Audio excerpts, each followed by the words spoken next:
अस्सलाम वालेकुम जी। आज हम एक्सरसाइज 7.3 करेंगे एफएससी पार्ट 2 की, जिसमें सबसे पहले है डॉट प्रोडक्ट, यानी स्केलर प्रोडक्ट भी इसका नाम है, बिटवीन द टू वेक्टर्स। और वो दोनों वेक्टर जो है नॉन ज़ीरो होने चाहिए, तभी डॉट प्रोडक्ट आपके पास उसका आएगा, अदरवाइज वो ज़ीरो ही हो जाएगा। The dot product of two non zero vector u and v in a plane और a space have same initial point. ये सबसे इंपॉर्टेंट बात है इसमें कि इनिशियल पॉइंट इनका सेम होगा, यानी ये आपके पास u और v वेक्टर हैं, ये इसका इनिशियल पॉइंट है, यहाँ से ये शुरू होंगे, बाहर की तरफ को इसकी डायरेक्शन होगी, ये याद रखें। क्लियर कि ये इनका इनिशियल पॉइंट है, टर्मिनल पॉइंट इनके जिधर मर्जी जाएं, वो एंगल आपके पास थीटा बन रहा है उन दोनों के दरमियान, तो वो हमेशा आपके पास होगा u dot v is equal to u magnitude v magnitude cos of the angle between u and v।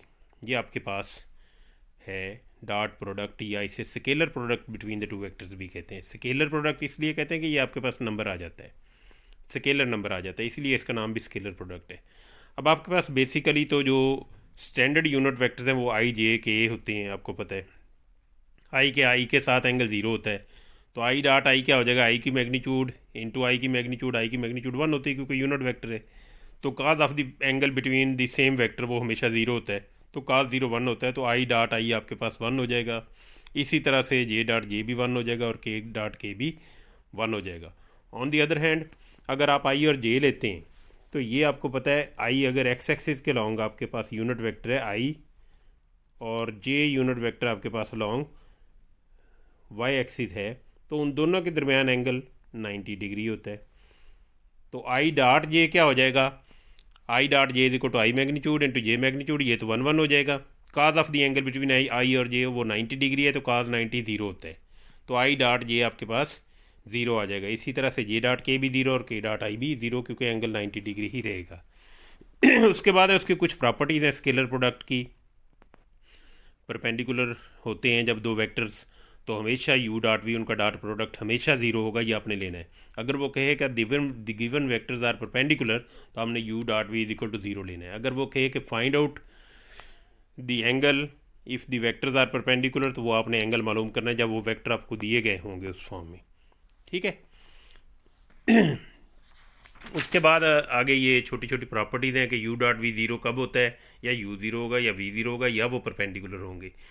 और u dot v is equal to v dot u, यानी आप पहले डॉट प्रोडक्ट जिसका मर्जी ले लें, उससे कोई फ़र्क नहीं पड़ता। इसे कहते हैं commutative property holds in dot product. ये नीचे एसोसिएटिव लॉ है, उसके नीचे स्केलर मल्टीप्लिकेशन है, और सेम वेक्टर का सेम के साथ डॉट प्रोडक्ट वो क्या हो जाएगा, यू की मैग्नीट्यूड इंटू यू की magnitude, cos of the angle between them वो 0 डिग्री होता है, 1 हो जाता है, तो यू मैग्नीट्यूड का स्केयर बन जाता है। ये आपने याद रख लेना है ऑब्जेक्टिव के लिए। अब अगर दो वेक्टर हैं, एक u है a1i b1j प्लस c1k, और दूसरा वेक्टर v है a2j a2i plus b2j plus c2k, इनका डॉट प्रोडक्ट लेंगे तो जहन में आपने रखना है कि आई डॉट आई जहाँ भी आएगा वो 1 हो जाएगा, जे डॉट जे जहाँ भी आएगा वो भी 1 हो जाएगा, के डॉट के भी 1। लेकिन जहाँ पे आई डॉट जे आएगा वो 0 हो जाएगा क्योंकि परपेंडिकुलर एंगल 90 डिग्री हो जाएगा, और इसी तरह से जे डॉट के और के डॉट आई भी 0। ये डॉट प्रोडक्ट पहले a1 से मल्टीप्लाई कर दें, वो जहाँ जहाँ 1 आ रहा है 1 लिखते जाएं, तो आपके पास सिंप्लीफाइड होके ये फॉर्म रह जाएगी a1 a2 b1 b2 plus c1 c2। जब भी दो वेक्टर्स का डॉट प्रोडक्ट लेंगे, पहले को पहले के साथ मल्टीप्लाई कर दें कंपोनेंट को, प्लस दूसरे को दूसरे के साथ, प्लस तीसरे को तीसरे के साथ। ये इसकी एप्लीकेशन है आपके पास। उसके बाद है cosine of the angle between two vectors मालूम करना है, तो वो इसी फार्मूले से निकलेगा। Cos theta will be equal to, ये मैग्नीट्यूड को उधर डिवाइड कर दें, तो ये u dot we over u की मैग्नीट्यूड v की मैग्नीट्यूड हो जाएगा। और u vector over its magnitude क्या होता है, u unit vector, v vector over its magnitude वो v यूनिट वेक्टर। तो यूनिट वेक्टर का डॉट प्रोडक्ट लेंगे, वो भी cosine of the angle between them आ जाता है। तो आपने अगर सिर्फ एंगल मालूम करना है तो theta is equal to cos inverse of this one आ जाएगा जब आप मालूम कर लेंगे। ये हमने यूनिट वेक्टर मालूम करने का तरीका मालूम किया हुआ, ये नीचे हल भी किया हुआ, ये आप लोग खुद ही कर लेना है। उसके बाद है हमारे पास कि हमने देखना है projection of any vector long the other sides, दूसरे वेक्टर की डायरेक्शन में उसका प्रोजेक्शन देखना है। जैसे यहाँ पे है v का प्रोजेक्शन हमने u पर देखना है, तो वो क्या आता है, आपने दो वेक्टर प्रोडक्ट बना लेने हैं। ये u है ये v वेक्टर, उन दोनों के दरमियान एंगल थीटा है, तो हमने ये लेंथ मालूम करनी है। ये वाली, और आपको पता है ये किसके इक्वल होती है, राइट एंगल ट्राइंगल है। राइट एंगल ट्राइंगल में ये बेस है, बेस आपने मालूम करना है। आपके पास हाइपोटेन्यूज भी है, और वो क्या फार्मूला लगेगा बेस मालूम करने के लिए, cos of this angle is equal to u vector over its magnitude. ठीक है, और ये आपके पास ये हमने किया हुआ है, ये सारा ये आपने खुद ही कर लेना, सॉल्व बहुत इजी है, बहुत आसान है, ये आपने खुद ही मुकम्मल करने का। cos थीटा किसके इक्वल होता है, you dot we over you magnitude, v magnitude, ये हमने डॉट प्रोडक्ट में इसकी डेफिनेशन पढ़ी हुई है। अब हमने ओ एम साइड, ये साइड मालूम करनी है, तो ये फार्मूला लगाएं cos of the angle between them, तो आपके पास ये आ जाएगा O M is equal to v magnitude. ये जब आप इस पे फार्मूला लगाएंगे, ओ एम मैग्नीट्यूड कैसे कैसे लगाएंगे भला, cos of theta is equal to O M magnitude, ये लेंथ्स होती हैं ना, रेशियोज होती हैं, divided by O B magnitude. आपने तो ओ एम मालूम करना प्रोजेक्शन तो ओ बी मैग्नीट्यूड क्या चीज़ है, वी वेक्टर की मैग्नीट्यूड है, तो ओ एम किसके इक्वल हो जाएगा यहाँ से मैग्नीट्यूड, ये प्रोजेक्शन बनेगा इस वेक्टर वी का on this line along u direction, तो ये O B vector, O B magnitude into cos of theta, और ओ बी मैग्नीट्यूड आपके पास है वी यूनिट वेक्टर, तो यही यहाँ पे लिखा है वी यूनिट वेक्टर, और कॉज ऑफ थीटा की वो वैल्यू रख दी है यू डॉट वी ओवर, ये वी से कट जाएगा, तो बाकी आपके पास क्या रह जाएगा, U dot we over you magnitude, तो U vector over you magnitude क्या हो जाएगा, यू यूनिट वेक्टर डॉट उसके साथ वी, तो ये ऐसे लिख लें या ऐसे लिख लें, u dot v vector u unit vector dot v लिख लें तब भी सेम है। तो आपने देखना है कि projection of any vector along the other vector, जब लिखा है यू के अलॉन्ग था ये प्रोजेक्शन इसका, तो यू यूनिट वेक्टर आ गया, अगर वी के अलॉन्ग होगा तो वी यूनिट वेक्टर होगा, दूसरा वेक्टर एज इट इज़ आपके पास आएगा। एक यानी आपने यूनिट वेक्टर मालूम करना, दूसरा वेक्टर डॉट प्रोडक्ट लेंगे तो आपके पास जवाब आ जाएगा। सवाल करते हैं कुछ इसके एक्सरसाइज 4.3 के। तो यहाँ पे क्वेश्चन नंबर 5 है, if v is a vector for which उसके कंपोनेंट्स का डॉट प्रोडक्ट i के साथ भी ज़ीरो है, j के साथ भी, k के साथ भी ज़ीरो है, ये हमें दिया गया है, तो हमने वेक्टर v मालूम करना है। हम अपनी तरफ से आर्बिट्रेरी ले लेते हैं कि v वेक्टर ये है आपके पास, तो गिवन है v dot i is equal to zero, तो v की वैल्यू रख दें, डॉट आई क्या है, i plus zero j plus zero k, i को हम लिख सकते हैं ऐसे ही। अब डॉट प्रोडक्ट की प्रॉपर्टी लगाएं, फर्स्ट कंपोनेंट को फर्स्ट से, प्लस सेकंड को सेकंड से, प्लस थर्ड को थर्ड से, तो यहाँ से x is equal to zero आ गया। दूसरा कंपोनेंट दिया हुआ v डॉट जे भी ज़ीरो है, तो j की वैल्यू रख दें, वो zero I plus one J plus zero के आ जाएगा, v एज इट इज़।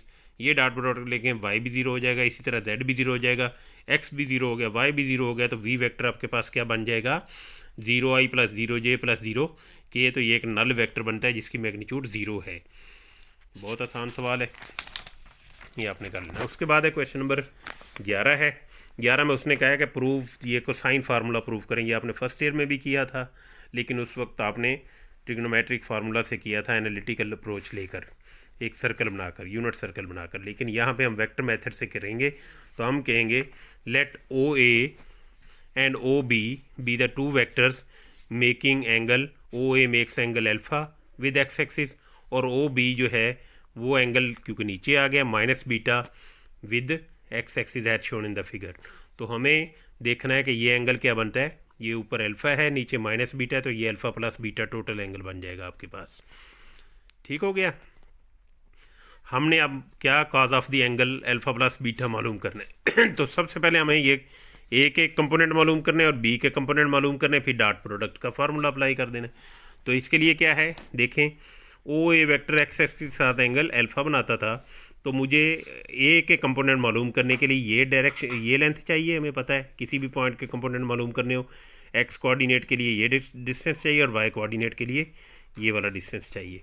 तो बहुत ईजी है, ये राइट एंगल ट्राइंगल है, राइट एंगल ट्राइंगल में ये एक्स कोऑर्डिनेट आपने मालूम करना है, तो कौन सा फार्मूला लगेगा आपके पास, यू यूनिट वेक्टर है, ये ओ ए वेक्टर जो है, तो cos of this angle, cos of alpha किसके इक्वल होगा, दिस लेंथ, ये जो आपने मालूम करनी इसको एम कह लें, cos of alpha will be equal to O M length divided by U unit vector की लेंथ, और यू यूनिट वेक्टर आपके पास यूनिट वेक्टर, इसकी मैग्नीट्यूड 1 हो जाएगी, तो ओ एम क्या आ जाएगा, काज ऑफ अल्फ़ा, ये डायरेक्शन आपके पास काज ऑफ अल्फ़ा ये आ जाएगी। इसी तरह से ये साइन ऑफ अल्फ़ा आ जाएगा, ये साथ मैग्नीट्यूड है यू यूनिट वेक्टर की।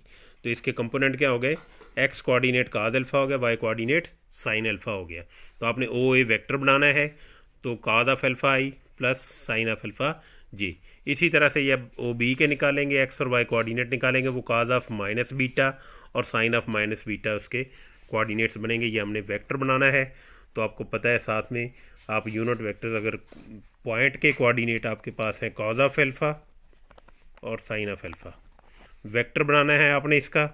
तो कैसे बनाएंगे वेक्टर बनाना, मैंने आपको बताया था कॉज ऑफ अल्फ़ा लिखें, जो भी कोऑर्डिनेट है साइन ऑफ अल्फ़ा लिखें और साथ में स्क्वायर ब्रैकेट लगा दें।